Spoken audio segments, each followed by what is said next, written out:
और आज के वर्सेस भी मैं बोलूंगा किसको पढ़ना है और फिर उसका एक्सप्लेनेशन होगा। So welcome to all the devotees for today's session of Gitamrita. सभी भक्तों का हार्दिक स्वागत, अभिनंदन आज के गीतामृत सत्र के लिए।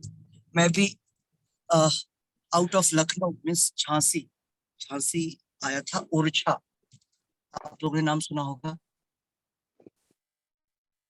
ओरछा वो जगह है जहाँ रामचंद्र जी का इंपॉर्टेंट टेम्पल है, राम राजा मंदिर।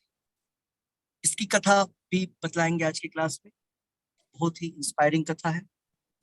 और कार्यक्रम की शुरुआत भगवान के नाम के द्वारा रिपीट करेंगे। ओम अज्ञानतिमिरान्धस्य ज्ञानाञ्जनशलाकया चक्षुरुन्मीलितं येन तस्मै श्री गुरुवे नमः। नमो ओम विष्णुपादाय कृष्णपृष्ठाय भूतले श्रीमते भक्ति वेदांत स्वामिन्निति नामिने। नमस्ते सारस्वती देवे गौरवाणी प्रचारिणी निर्विशेष शून्यवादी पाश्चात्य देशे तारिणी। जय श्री कृष्ण चैतन्य प्रभु नित्यानंद श्री अद्वैत गदाधर श्रीवासादि गौर भक्त वृंदा। हरे कृष्णा कृष्ण कृष्ण हरे हरे, हरे राम राम राम हरे हरे।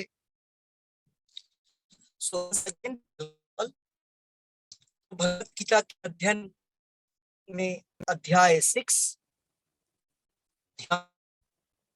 श्लोक संख्या 31। श्लोक संख्या 31 इस प्रकार है। सर्वभूत स्थितं यो मां भजति एकत्वमाश्रितः आस्थितः सर्वथा वर्तमानोऽपि स योगी मयि वर्तते। सर्वभूत स्थितं यो मां स योगी मयि वर्तते। सर्वभूत स्थितम, सभी लोगों में जो स्थित है, कौन है वो? परमात्मा। यो माम, जो योगी मुझको सभी लोगों में स्थित समझ करके मुझे परमात्मा के रूप में जान करके भजति एकत्वम, जो मेरी पूजा करता है, अर्चना करता है, आस्थितः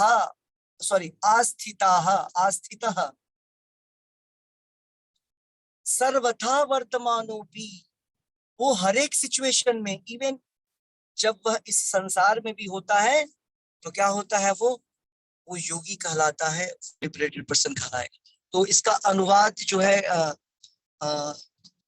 पढ़ेंगी, कौन पढ़ेगा? साधना माता जी पढ़ेंगी अनुवाद। हरे कृष्णा प्रभु जी। हरे कृष्णा। अनुवाद जी। जो योगी मुझे तथा परमात्मा को अभिन्न जानते हुए परमात्मा की भक्ति पूर्वक सेवा करता है, वह हर प्रकार से मुझ में सदैव स्थित रहता है। ओके। इसी को पढ़ेंगी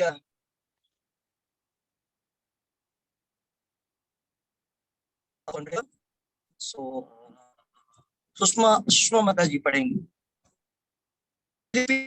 सेम ट्रांसलेशन।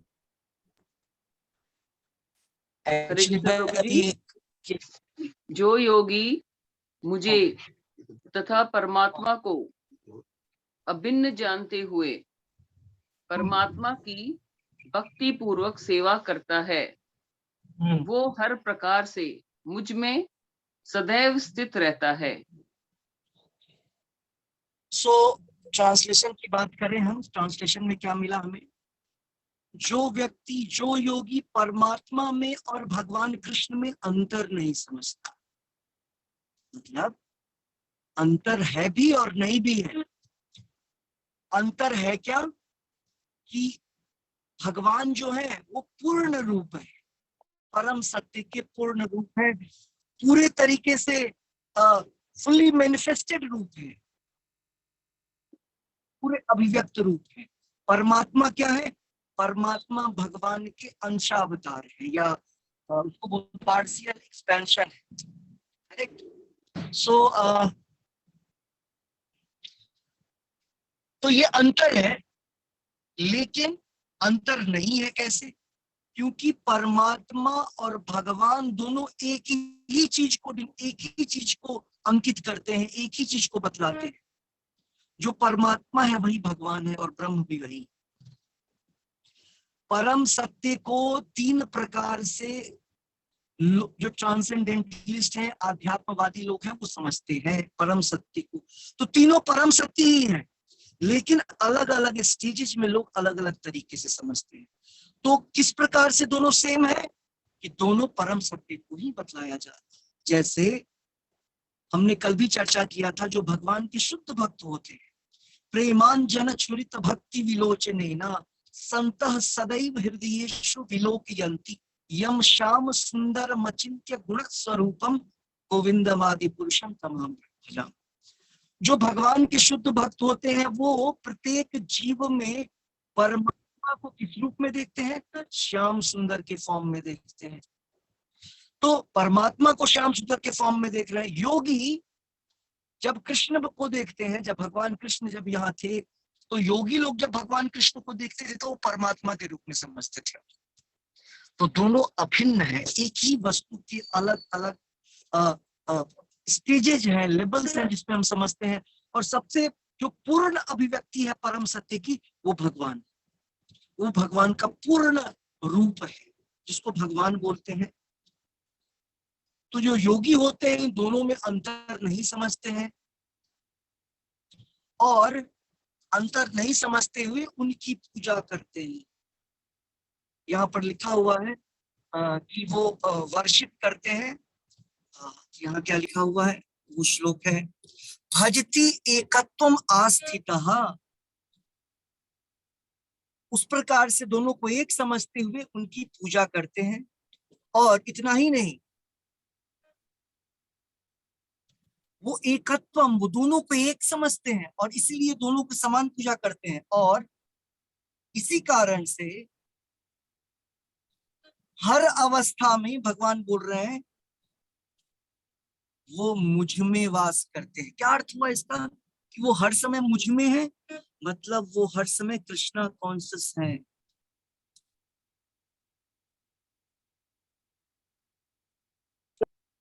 वो कभी माया के अधीन नहीं जाते।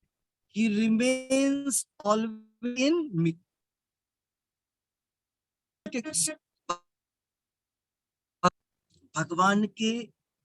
भगवान का जो ये की जो योग है, और ये जो परम ज्ञान है, वो दिव्य ज्ञान में वो व्यक्ति रहता है। जो कृष्ण भावनामृत का ज्ञान है, उसमें उसका चित्त, उसका कॉन्शियसनेस कभी भी उसकी जो चेतना है वो माया में नहीं आती है। वो हर समय कृष्ण भावना में, कृष्णा कॉन्शियस, वो हर समय कृष्णा कॉन्शियस रहता है, मतलब वो हर समय कृष्ण भावना भावित रहता है। भगवान जो बोल रहे हैं वो हर समय मुझ में रहता है, इसका अर्थ हुआ वो व्यक्ति, वो योगी हर समय कृष्ण भावना भावित रहता है, जो भगवान की पूजा, परमात्मा और भगवान में कोई फर्क न समझते हुए भगवान की पूजा करता है। वो व्यक्ति क्या होता है? हर समय कृष्ण भावना भावित होता है। इसीलिए जो भक्त होते हैं, भक्त, ब्रह्मन, परमात्मा, भगवान, जब किसी को भक्ति करने से भगवान का साक्षात्कार होता है। और जब भगवान का साक्षात्कार होता है, इसका मतलब जो निराकार ब्रह्म है उसका भी पता चल जाता है, उसका भी साक्षात्कार होता है, परमात्मा का भी साक्षात्कार होता है। तो भगवान रियलाइजेशन में, साक्षात्कार में, ये दोनों चीजें कंबाइंड होती है, क्योंकि वो पूर्ण साक्षात्कार होता है, कंप्लीट साक्षात्कार होता है। ठीक है। सो अब तात्पर्य पढ़ेंगे। तात्पर्य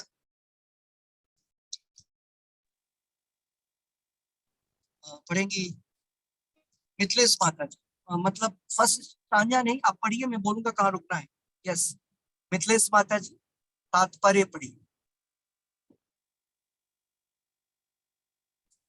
हरे कृष्णा प्रभु जी। हरे कृष्ण। कृष्णा। जो योगी परमात्मा का ध्यान करता है वह अपने अंतःकरण में चतुर्भुज विष्णु का दर्शन कृष्ण के रूप में शंख चक्र गदा तथा कमल पुष्प धारण किए हुए करता है। योगी को यह जानना चाहिए कि विष्णु कृष्ण से भिन्न नहीं है। परमात्मा रूप में कृष्ण जन जन के हृदय में स्थित है। यही नहीं, असंख्य जीवों के हृदय में स्थित असंख्य परमात्मा में कोई अंतर नहीं है। न ही कृष्ण की दिव्य प्रेमा भक्ति में निरंतर व्यस्त व्यक्ति तथा परमात्मा के ध्यान में निरत एक पूर्ण योगी के बीच में कोई अंतर है। कृष्ण भावना रिपीट करेंगे कितना? पार्डन, मिथिलेश क्या क्या कहा को रिपीट करिए। समझ में बस नहीं इतना आया। ही, इतना ही, बस इतना ही। नहीं, मैंने बोला कृष्ण इसके पे अब इतना ही पढ़ना। मुझे फॉलो नहीं हो रही, आप क्या बोल रहे हैं, समझ में नहीं आ ओके, रहा। आवाज नहीं आ हरे रही। कृष्णा माता जी, अभी रुकने के लिए बोल रहे हैं प्रभु जी, अभी रुकिए, आप यहाँ रुकने बोल रहे हैं। आवाज कट जा रही है, आवाज कट जा रही है, मुझे समझ नहीं आ रहा। मिथिलेश माता जी, हरे कृष्णा, प्रभु जी बोल रहे हैं कि अभी आप रुकिए, प्रभु जी अच्छा, बताएंगे, एक्सप्लेन ओके, करेंगे, ओके, फिर आप पढ़िए। Okay, now I understand, thank you.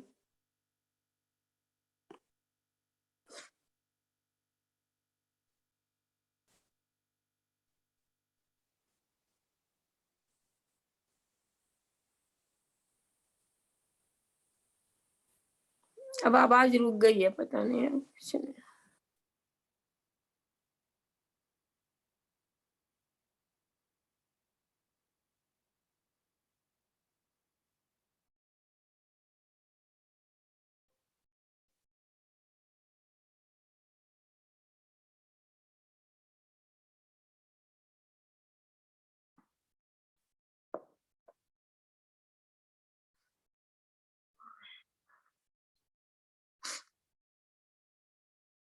Travelling में बहुत मुश्किल होता है।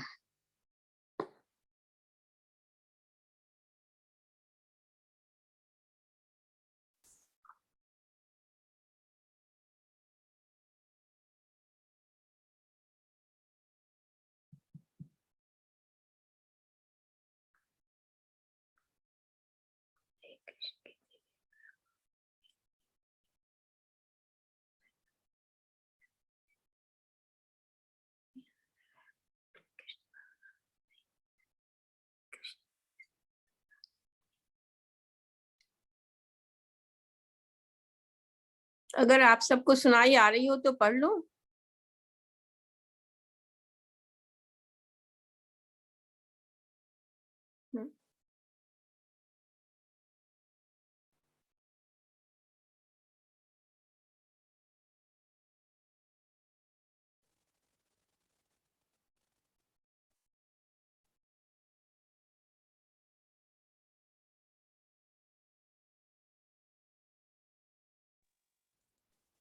आवाज तो है ही नहीं। नहीं, सुनाई नहीं आ रही, हमें भी बिल्कुल आवाज नहीं आ रही। कनेक्शन कट गया लगता है। प्रभु जी भी लाइन पे नहीं है।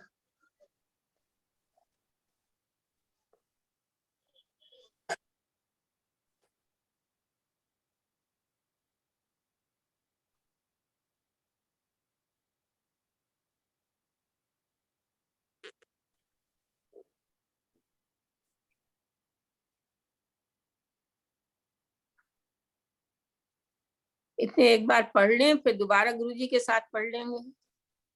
हाँ पढ़ लो माता जी, पढ़। नहीं, कृष्ण की दिव्य प्रेमा भक्ति में निरंतर व्यस्त व्यक्ति तथा परमात्मा के ध्यान में निरत एक पूर्ण योगी के बीच कोई अंतर है। कृष्ण भावनामृत में योगी सदैव कृष्ण में ही स्थित रहता है, भले ही भौतिक जगत में वह विभिन्न कार्यों में व्यस्त क्यों न हो। इसकी पुष्टि शील रूप गोस्वामी कृष्ण कृत भक्ति रसामृत सिंधु में हुई है। ये मुझे नहीं निकला, मैं I can't pronounce pretty good. Krishna भावनामृत में रहने वाला भगवत भक्त स्वतः मुक्त हो जाता है। नारद पंचरत्न में इसकी पुष्टि इस प्रकार की गई है, इस प्रकार हुई है। हरे कृष्णा आवाज आ रही? हरे कृष्णा। आवाज कट रही है प्रभु। So, राजा राम के विषय में, राजा राम मंदिर से 20 किलोमीटर आगे एमपी में एक प्लेस है, इसका नाम है ओरछा। राजा अराउंड 600 years back, 600 वर्ष पहले वहां के राजा थे मधुसूदन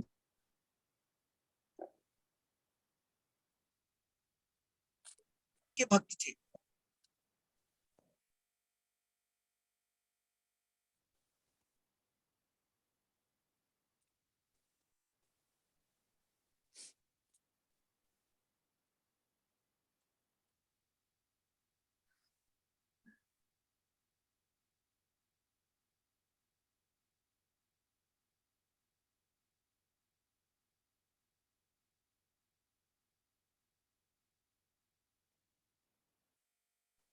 कुछ नहीं है।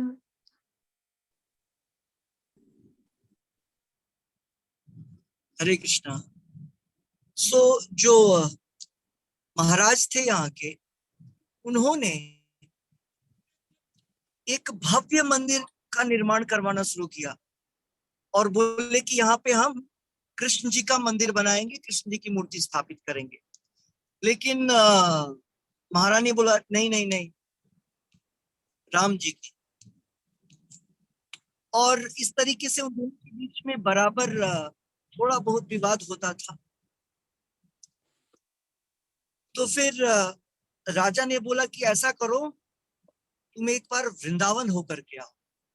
ठीक है, तो उन्होंने बोला नहीं, मुझे अयोध्या जाना है। तो राजा ने बोला रानी को कि अगर तुम्हारे राम जी अयोध्या से यहाँ आकर के तुम्हारे साथ आ जाएंगे तो यहाँ मंदिर हम उन्हीं का बनाएंगे, अगर तुम्हारे साथ आ जाएंगे। बस रानी वहां से चल दी। 400-450 किलोमीटर यहाँ से अयोध्या है, ओरछा से।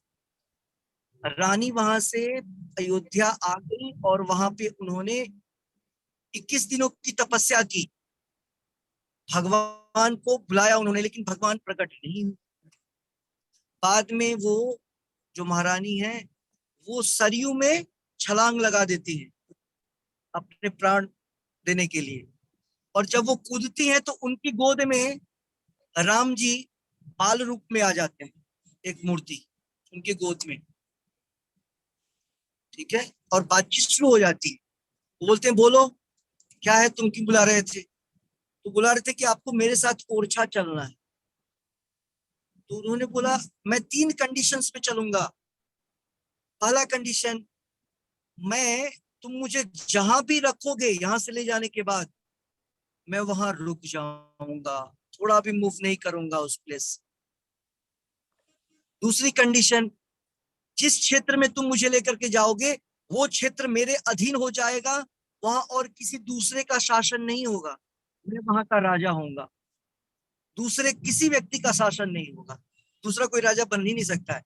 इसलिए इस पूरे जगह पे राम राजा लिखा रहता है, राम राजा। और तीसरा उन्होंने बोला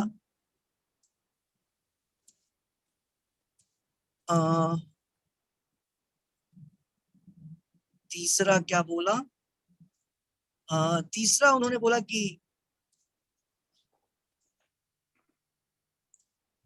मैं जब आऊंगा तो तुम्हारे साथ बहुत सारे साधु संत भी होने हैं जो कि मुझे पैदल लेकर के आएंगे, साधु संतों के साथ बाल रूप में तुम मुझे पैदल लेकर के आओगे। तो 450 किलोमीटर की दूरी से भगवान बाल रूप में, और बड़ा विग्रह है यहाँ पे, भगवान बिल्कुल सांवले रंग के हैं और बड़ा सा विग्रह बैठे हुए हैं पद्मासन में। राम जी पद्मासन में बैठे हुए हैं। वो विग्रह वहां से पैदल 480 किलोमीटर रानी लेकर के आई, साथ में सारे साधु को लेकर के, पैदल, रथ में नहीं, पैदल लेकर के। तो इस तरीके से जब वहां आते हैं, जब राजा देखते हैं तो समझ जाते हैं कि हमारी भक्ति जो है उससे कहीं स्ट्रांग भक्ति रानी की भक्ति है। और जब उनको लाया जाता है तब तक वो मंदिर पूरा कंप्लीट नहीं हुआ। आपको मैं मंदिर का फोटो भी दिखला सकता, नहीं इसमें मुश्किल होगा दिखलाना, कल दिखलाऊंगा, मेरे मोबाइल में। तो जो टेम्पल, बहुत बड़ा टेम्पल बना, वो कंस्ट्रक्शन अभी पूरा नहीं हुआ था। तो रानी ने क्या किया, उनको अपने महल में ले आई, अपने बेडरूम में, और वहां रख दिया अच्छा जगह देख करके। भगवान ने शर्त दिया था जहां रखोगे वहीं रह जाएंगे। तो अभी भी भगवान उस मंदिर में नहीं है, राजमहल में, रानी के रूम में, ठीक है। और उसमें जो पहला दर्शन होता है, तो दर्शन में वहां पे मतलब ये पुलिस डिपार्टमेंट जो फर्स्ट रहता है, जो गार्ड ऑफ ऑनर करता है, और जैसे मिलिट्री में उस तरीके से होता है, उस प्रकार से सबसे पहले पूरे बैंड पार्टी के साथ वो टीम होती है जो भगवान का वो करती है सबसे पहले बिगनिंग आरती में। और बड़ा ही सुंदर दर्शन है। और उसमें सीता, राम, लक्ष्मण फ्रंट में बैठे हैं, साथ में सुग्रीव है, और उसके बाद हनुमान जी और उनके साथ अंगद, हनुमान जी और साथ में अंगद, वो नीचे है, अंगद नहीं कोई और है। इस तरीके से पूरा का पूरा दरबार ही है, लेकिन भरत और शत्रुघ्न नहीं है, बाकी बहुत सारे लोग हैं वहां पे। दुर्गा देवी भी है, नरसिम्हा देव भी हैं, सब हैं उनसे नीचे। तो एक बड़ा सा परिवार, बड़ा सा एक जो दरबार है वो बहुत सुंदर सा है। और हजारों लोग आते हैं एवरी डे। अभी भी मैं गया तो अराउंड मैं 12 o'clock पहुंचा था, 500 पीपल होंगे, 500 लोग कोरोना के टाइम पे। बहुत बड़ा मंदिर है, पूरा महल है, पैलेस, जैसे जयपुर में सिटी पैलेस है उसी प्रकार का पैलेस है। और बीच वाला जो रूम है वो रानी का रूम था, और उसी रूम में इसलिए दरवाजा जो है उस मंदिर का बहुत छोटा है, नॉर्मल दरवाजा है। किसी भी महल में रूम में जितना बड़ा दरवाजा होगा, मतलब महल मतलब थोड़ा बड़ा होगा हमारे दरवाजे से, पूरा का पूरा सिल्वर चांदी का है। तो सबके दर्शन सामने से नहीं हो पाते, आपको इधर देखने के लिए लेफ्ट, इधर फिर राइट आएंगे, फ्रंट से केवल सीता, राम, लक्ष्मण दर्शन। तो ओरछा, तो इससे हमको क्या पता चलता है कि डिवोशन कैसा है, और भगवान को उस प्रकार से हम भगवान से बात कर सकते हैं, भगवान को लेके चल सकते हैं। लेकिन ये सारी चीजें अनकॉमन होती है, और सामान्यतः नॉर्मली नहीं होता है। नॉर्मली सेंटिमेंटल हो जाएंगे हम। बस हमको इससे ये शिक्षा लेनी चाहिए कि अगर हमारी भक्ति उतनी मजबूत है, उतनी पावरफुल है, तो सचमुच में भगवान पत्थर के रूप में भी आपसे बात कर सकते हैं। मतलब भगवान पत्थर में आकर के भी आपसे बात कर सकते हैं, भगवान पत्थर के रूप में होके भी चल सकते हैं, बहुत सारी चीज। तो भगवान पत्थर नहीं है, लेकिन पत्थर भी भगवान की भौतिक शक्ति का मैनिफेस्टेशन है। हमने पढ़ा था अपरा शक्ति का, भूमि, है ना, पत्थर भी भूमि, मिट्टी का ही प्लेटफॉर्म है। भगवान की वो बाह्य शक्ति है, और भगवान उस बाह्य शक्ति से कोई भी काम कर सकते हैं। सो आई थिंक अब थोड़ा सा टावर आ रहा है, तुम तो कंटिन्यू कर सकते हैं। ओके, सो कुंती माता जी आप रिपीट करेंगी जहां तक मिथिलेश माता जी ने पढ़ा था उसको। तात्पर्य फिर से अगेन स्टार्ट करिए आप। स्टार्ट से पढ़े। हरे कृष्णा प्रभु जी। हाँ, जहां तक मिथिलेश माता जी पढ़ी थी वहां तक पढ़ी। वहां से जी प्रभु जी।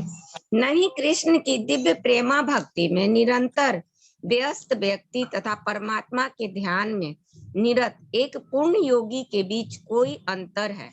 कृष्ण भावनामृत में योगी सदैव कृष्ण में ही स्थित रहता है।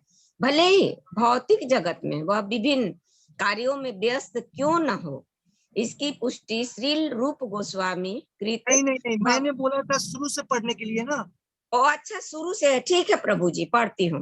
उन्होंने जो पढ़ा उसको रिपीट करिए। जी प्रभु जी। जो योगी परमात्मा का ध्यान करता है वह अपने अंतःकरण में चतुर्भुज विष्णु का दर्शन कृष्ण के पूर्ण रूप में शंख चक्र गदा तथा कमल पुष्प धारण किए करता है।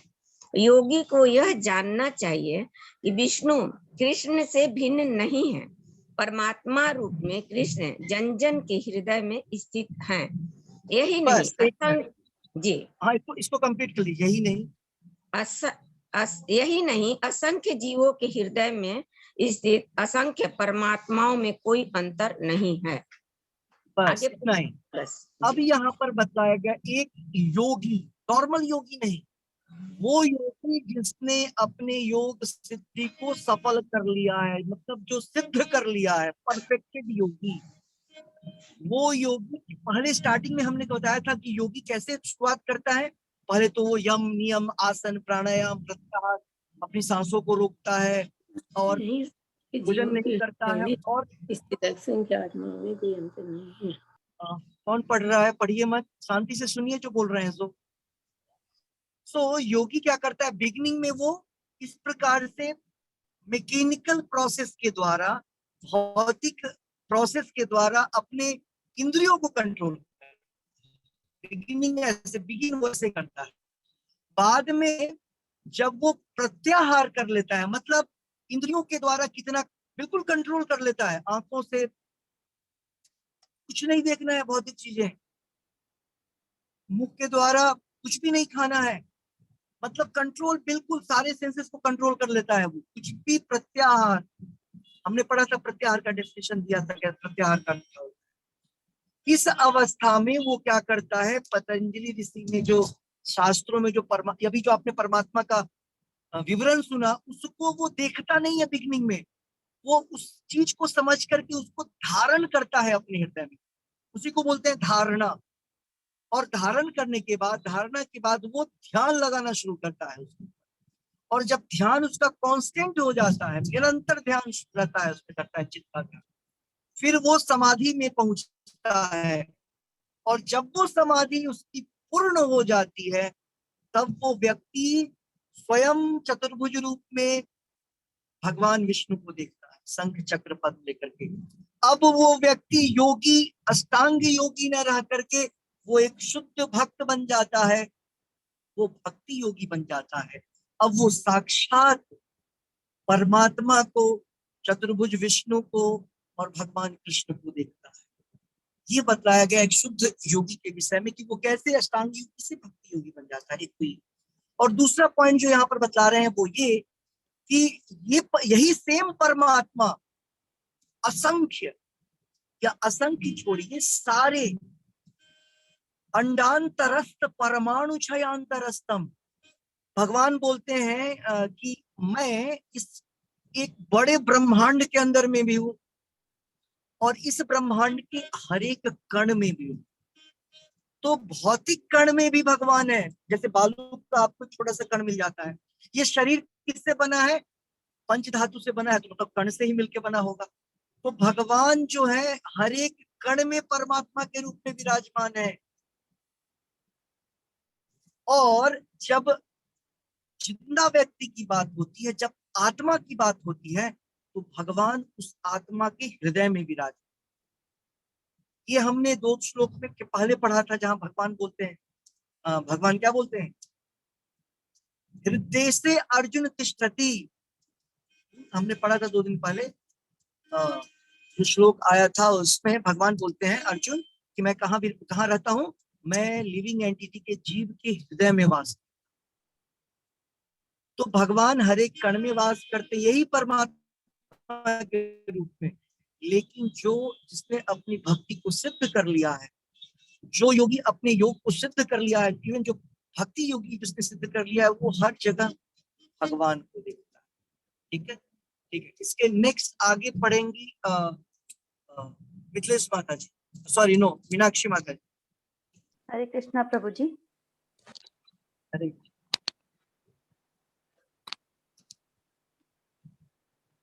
न ही कृष्ण की दिव्य प्रेमा भक्ति में निरंतर व्यस्त व्यक्ति तथा परमात्मा के ध्यान में निरत एक पूर्ण योगी के बीच कोई अंतर है। कृष्ण भावना अमृत में योगी सदैव कृष्ण में ही स्थित रहता है, भले ही भौतिक जगत में वह विभिन्न कार्यों में व्यस्त क्यों न हो। इसकी पुष्टि श्रील रूप गोस्वामी कृत भक्ति रस अमृत सिंधु में हुई है। निखिलास निखिलास्वय निखिलास्वपि स्वपयावस्थासु अवस्थासु, निखिलास्वपि निखिलास्वपि अवस्थासु अवस्थासु जीवन मुक्त जीवन अवस्थासु मुक्त उच्यते, जीवन मुक्त स उच्यते। जीवन मुक्त उच्यते। तो एक प्रभु, मिनट, तो आवाज यहाँ नहीं आ पर प्रभुपाद जी, हाँ बस इतना ही रुकेंगे। यहाँ पर प्रभुपाद जी बोल रहे हैं कि एक योगी, परफेक्ट योगी और एक शुद्ध भक्त में कोई अंतर नहीं है। जब वो समाधिस्थ है तो वो भी परमात्मा को, कृष्ण को देख रहा है, और एक शुद्ध भक्त जो है वो भी भगवान को देख रहा है। और भले ही यहाँ प्रभुपाद जी लिख रहे हैं, ऐसा हो सकता है कि वह योगी जो कि कृष्णा कॉन्शियसनेस में, कृष्ण भावनामृत में है, मान लीजिए कि कृष्ण भावनामृत में है, उसकी फैमिली है, सोसाइटी है, बहुत सारे लोग हैं, हाँ मतलब नॉर्मल भाषा में वो घर परिवार वाला व्यक्ति है, ठीक है, गृहस्थ है, ऐसा भी हो सकता है। और उसके कारण उसको बहुत सारे अलग अलग कार्यों में इंगेज होना पड़ता है इस संसार में, लेकिन उसके बावजूद वो योगी हर समय कृष्ण भावना में स्थित होता है। हर समय कृष्णा में स्थित होता है, मतलब हर समय कृष्ण भावना में स्थित होता है। और जो श्रील रूप गोस्वामी प्रभुपाद जी हैं वो बतलाते हैं, निखिलास्वपि अवस्थासु, वो इस संसार में भले ही अलग अलग कार्यों को कर रहा है, लेकिन वो इस संसार में, इस शरीर में रहते हुए भी वो जीवन मुक्त है। जीवन मुक्त शब्द का अर्थ होता है इस संसार में, इस संसार का शरीर लेने के बावजूद भी वो व्यक्ति इस शरीर से अटैच नहीं होता है, इस संसार में इस संसार की चीजों से अटैच नहीं होता है। भले ही वो एक घर में है, उसके फैमिली मेंबर्स है, सब कोई है, लेकिन वो अटैच नहीं होता है। भले ही अपनी ड्यूटी करता है, लेकिन वो उससे अटैच नहीं होता है, क्योंकि अटैचमेंट होने से क्या होगा, अटैचमेंट कहीं एक जगह ही हो सकता है, या तो भगवान से अटैचमेंट होगा या इस संसार की सारी वस्तुओं से अटैचमेंट होगा। दोनों चीजों से अटैचमेंट नहीं हो सकता है। इसका कहना है, इसको हम दूसरे तरीके से, दूसरे शब्दों से ऐसे समझ सकते हैं कि ऐसा हो सकता है कि अटैचमेंट एक तरफ ज्यादा है, एक तरफ कम है, ये डिग्रियां बढ़ती रहती है। ऐसा कहना गलत होगा कि एक तरफ है दूसरी तरफ नहीं है। जब कोई व्यक्ति भक्ति में आता है, भक्ति के, तो भगवान के प्रति जो उसका अटैचमेंट है, उसका प्रेम है, वो भी जगता है, मतलब अटैचमेंट जगता है। लेकिन भौतिक चीजों के बीच भी उसका प्रेम है, अटैचमेंट है, तो परसेंटेज वाइज होता है, कुछ उधर है कुछ इधर है। लेकिन जो जो वो भक्ति में बढ़ता है, क्यों तो वो व्यक्ति अपने भौतिक अटैचमेंट को, भौतिक रागानुराग को कम करता है, जीरो तक लेके जाता है। तो वो काम कैसे करता है, विविध काम केवल ड्यूटी समझ के। जैसे इतने सारे कर्मचारी जाकर के गवर्नमेंट जॉब करते हैं, डिफरेंट जॉब, ऐसा थोड़ा ही नहीं उनको अटैचमेंट हो गया, सैलरी नहीं मिलेगी फिर भी मैं जाकर के काम करूंगा, ऐसा कोई व्यक्ति नहीं। डायरेक्ट क्यों करता है, एज ए ड्यूटी। गवर्नमेंट हमको इतना पेमेंट करती है, हम जाकर इतना सेवा करते हैं, तो वहां पेमेंट है। तो यहाँ बोलेंगे हाँ पेमेंट तो है नहीं, पेमेंट नहीं है, बट एज ए रिस्पॉन्सिबिलिटी, हमको एज ए रिस्पॉन्सिबिलिटी, हमारी जो ड्यूटी है उसको हमको भौतिक लोगों के बीच में हमको करना चाहिए। लेकिन प्रेम और अटैचमेंट हमको भगवान से, भगवान के भक्तों से भी होना चाहिए, श्रील प्रभुपाद जी से होना चाहिए। क्यों? क्योंकि प्रभुपाद जी से हम जितने अटैच रहेंगे, कृष्णा के उतने हम अटैच, कृष्णा से हम उतने अटैच हो पाएंगे। क्योंकि हमारा अटैचमेंट डायरेक्टली कृष्णा से नहीं हो सकता। क्यों? क्योंकि भौतिक बहुत सारी अटैचमेंट हमसे। तो प्रभुपाद जी के कृपा से हमारा अटैचमेंट भगवान से बढ़ता है और भगवान अपनी तरफ भगवान की कृपा से, भगवान के शुद्ध भक्ति की कृपा से हम भगवान की तरफ और आकृष्ट होते हैं। ठीक है, सो नेक्स्ट रीडिंग करेंगी हर्षिता माता जी। हरे कृष्णा प्रभु जी। ठीक। कृष्ण भावनामृत में रत रहने वाला भगवत भक्त स्वतः मुक्त हो जाता है। नारद पंचरात्र में इसकी पुष्टि इस प्रकार से हुई है। दिक्काला धन वक्षितने कृष्ण चेतो विधाय चा तन्मयो भवति चित्तः जीवो ब्रह्माणि योजयेत। ट्रांसलेशन। देश काल से अतीत तथा सर्वव्यापी श्री कृष्ण के दिव्य रूप में ध्यान एकाग्र करने से मनुष्य कृष्ण के चिंतन में तन्मय हो जाता है और तब उनके दिव्य सानिध्य की सुखी अवस्था को प्राप्त होता है। एक मिनट रुक जाइए। इसी सेम चीज को रिपीट करेंगी। कौन रिपीट करेगा इसे? यस, अर्चना माता जी, सेम चीज ट्रांसलेशन को। हरे कृष्णा हाँ। माता जी। हाँ, हरे हरे कृष्ण। देश काल से अतीत तथा सर्वव्यापी श्री कृष्ण के दिव्य रूप में ध्यान एकाग्र करने से मनुष्य कृष्ण के चिंतन में तन्मय हो जाता है और तब उनके दिव्य सानिध्य की सुखी अवस्था को प्राप्त होता है। ओके, सो यहाँ पर ये नारद पंचरात्रा, ये नारद पंचरात्रि की विधि के द्वारा हम भगवान की अर्चना करते हैं, पूजा करते हैं। नारद ऋषि ने नारद पंचरात्रा लिखा है वृंदावन में बैठ करके। सो इसमें क्या बतलाया गया है कि जब कोई व्यक्ति ध्यान लगाना शुरू करता है भगवान के दिव्य रूप पे, और हमने बताया था हम जब भी भगवान का की ध्यान या भगवान का दर्शन करते हैं तो भगवान के चरण कमल से होना चाहिए। जब भी मंदिर जाएं या जब भी आपके पास एक पूरा का पूरा फुल बॉडी का दर्शन है तो हमको भगवान को किधर से देखना चाहिए? भगवान के चरण कमल से। तो जब कोई व्यक्ति भगवान के ऊपर, भगवान के फॉर्म के ऊपर ध्यान लगाना शुरू करता है और वो भगवान जो कि अनलिमिटेड है, ऑल परवेडिंग है, सर्वत्र व्याप्त है,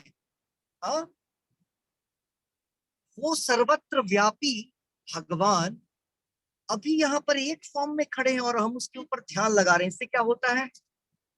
ऐसा करने से वह व्यक्ति भगवान के ध्यान में खो जाता है और वैसा खोने से भगवान के ध्यान में, जिसको समाधि बोलते हैं, भगवान के चिंतन में वो रम जाता है, फुल्ली एब्जॉर्ब हो जाता है।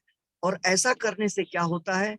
उसको एक ऐसे स्टेट, एक ऐसे आनंद के स्तर की प्राप्ति होती है जो भगवान के सानिध्य के द्वारा प्राप्त होता है, भगवान के दिव्य संग के द्वारा वो व्यक्ति जो है एक परम आनंद को प्राप्त करता है। मतलब कहने का अर्थ यहाँ पर ये बतलाया जा रहा है कि जब हम भगवान की भक्ति करते हैं, जब हम भगवान के नाम को अच्छे से बोलते हैं, भगवान की कथा को अच्छे से सुनते हैं या भगवान की कथाओं को पढ़ते हैं भगवत गीता में, भागवत में, तो क्या होता है? वैसा करने से हमें एक दिव्य आनंद की अनुभूति होती है। मतलब ऐसा नहीं कि जैसे प्यासे को पानी मिल जाए नॉर्मली एक वैसा फिर प्यास लग जाए, नहीं, वो आनंद एक अलग किस्म का होता है ना, एक डिफरेंट काइंड ऑफ हैप्पीनेस मिलता है उसमें। तो यहाँ पर वो बतला रहे हैं कि ये तब होता है जब व्यक्ति भगवान के नाम पे, भगवान के फॉर्म पे ध्यान आकृष्ट करता है। यस, नेक्स्ट आगे पढ़ना है भूमिका महाजन माता जी। नेक्स्ट। यस, हरे कृष्ण प्रभु। हरे कृष्ण। योगाभ्यास में समाधि की सर्वोच्च अवस्था कृष्ण भावनामृत है। केवल इस ज्ञान से कि कृष्ण प्रत्येक जन के हृदय में परमात्मा रूप में उपस्थित हैं, योगी निर्दोष हो जाता है। वेदों में गोपाल तापनी उपनिषद भगवान की इस अचिंत्य शक्ति की पुष्टि इस प्रकार होती है, एको अपि तन बहुधा यो भाति। यद्यपि भगवान एक है, किंतु वह जितने सारे हृदय हैं उनमें उपस्थित रहता है। इसी प्रकार स्मृति शास्त्र का कथन है, एक एक परो विष्णु सर्वव्यापी न संशय, ऐश्वर्यात् रूपमेकं च सूर्यवत बहुधेयते। विष्णु एक हैं, फिर भी वे सर्वव्यापी हैं। एक रूप होते हुए भी वे अपनी अचिंत्य शक्ति से सर्वत्र उपस्थित रहते हैं, जिस प्रकार सूर्य एक ही समय अनेक स्थानों में दिखता है। Very good. सो यहाँ पर अगेन प्रभुपाद जी आगे बतला रहे हैं, जो ये कृष्ण भावनामृत है, ये किसी भी योग का सबसे जो सर्वोच्च स्थिति है, सर्वोच्च स्टेज है, ये हाईएस्ट स्टेज ऑफ ट्रांस, मतलब किसी भी योग पद्धति का जो सबसे टॉप मोस्ट स्टेज होता है वो कृष्ण भावनामृत है। और यहाँ पर बता रहे हैं कि जो व्यक्ति कृष्ण भावना में है वही परमात्मा को भी समझ पाता है। जो व्यक्ति कृष्ण भावनामृत में नहीं है वह यह नहीं समझ पाता है कि कृष्ण और परमात्मा एक ही है। वो कंफ्यूज्ड रहता है व्यक्ति।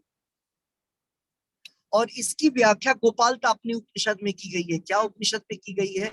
वहां यह बतलाया गया है कि भले ही भगवान एक है, लेकिन वही सेम भगवान असंख्य असंख्य आत्माओं में निवास करते हैं। देखिए, इनन्यूमरेबल हार्ट्स, एज मेनी, जितने भी हृदय हैं, जितने भी जीव हैं, सबके हृदय में वही एक भगवान कृष्ण परमात्मा के रूप में डिवाइडेड, परमात्मा के रूप में नॉट डिवाइडेड, परमात्मा के रूप में प्रेजेंट है। ऐसा नहीं कि हमारे परमात्मा अलग, आपके परमात्मा अलग। हम अलग हैं, आप अलग हैं। हमारी आत्मा मतलब हम खुद, हम और आप अलग हैं, लेकिन परमात्मा सब में एक ही परमात्मा। ये गोपाल तापनी उपनिषद में बतलाया गया है। और ये सेम चीज स्मृति शास्त्र में भी बतलाया गया है कि भगवान विष्णु तो एक ही है, ऐसा नहीं कि बहुत सारे हैं। भले ही वो आप नाम सुनते हैं, महाविष्णु, गर्भोदक्षाई विष्णु, क्षीरोदक्षाई विष्णु, परमात्मा, संकर्षण, वासुदेव, प्रद्युम्न, कितने सारे नाम है, नरसिम्हा, सदाशिवा, ऐसे करके असंख्य, नारायण, बलराम जी, कृष्णा, सब एक ही पर्सन है, सब एक है। और इसके बावजूद सब एक है, लेकिन सर्वत्र है, ये सर्वव्यापी है ये विष्णु। विष्णु शब्द का अर्थ ही होता है one who has entered in each अणु। सेम चीज, हर एक जो एटम में है, अणु के अंदर घुस जाता है विष्णु भी, है ना? तो वो अपनी अचिंत्य शक्ति के द्वारा ये सारे काम करते हैं। ये कार्य आम आदमी के लिए संभव है? बिल्कुल संभव नहीं है। लेकिन भगवान अपनी अचिंत्य शक्ति के द्वारा, इनकंसिडरेबल शक्ति के द्वारा, अचिंत्य मींस जो हमारे दिमाग में, हमारे बुद्धि में, हमारे समझ से परे, वो शक्ति, उस शक्ति के द्वारा भगवान योग माया के द्वारा ये सारे कार्य करते हैं। और वो हर जगह है। जिस प्रकार से सूरज हमें दिखता तो एक जगह है, हाँ, सूर्य हमें एक जगह दिखलाई देता है, लेकिन सूर्य एक जगह ऊपर हो करके और कई देशों में रोशनी करता है। करेक्ट? ऐसा नहीं है कि अमेरिका का सूरज अलग है, इंडिया का सूरज अलग है, पाकिस्तान का सूरज अलग, एक ही सूरज हर जगह पे दिखलाई देता है और रोशनी प्रदान करता है। तो ये आज का ट्रांसलेशन और तात्पर्य था। मैं इसके बाद लॉग आउट करूंगा। आप लोगों ने जब कर ही लिया है तो हम लोग कल मिलेंगे। श्री श्री राधा वृंदावन चंद्र की जय। आपके होंगे तो कल करेंगे हम। ओके। श्री श्री निताई गौरंग की जय। श्रीमद् भगवत गीता की जय। तुलसी महारानी की जय। भक्ति देवी की जय। हरिनाम संकीर्तन की जय। हरे कृष्ण महामंत्र की जय। अनंत कोटि वैष्णव वृंद की जय। जय। साई गौर प्रेमानंदे हरि हरि हरि हरि बोल। हरे कृष्णा प्रभु जी। हरे कृष्णा प्रभु जी। प्रभु जी, हरे कृष्ण। हरे कृष्णा प्रभु हरे हरे कृष्ण हरे कृष्णा प्रभु जी। हरे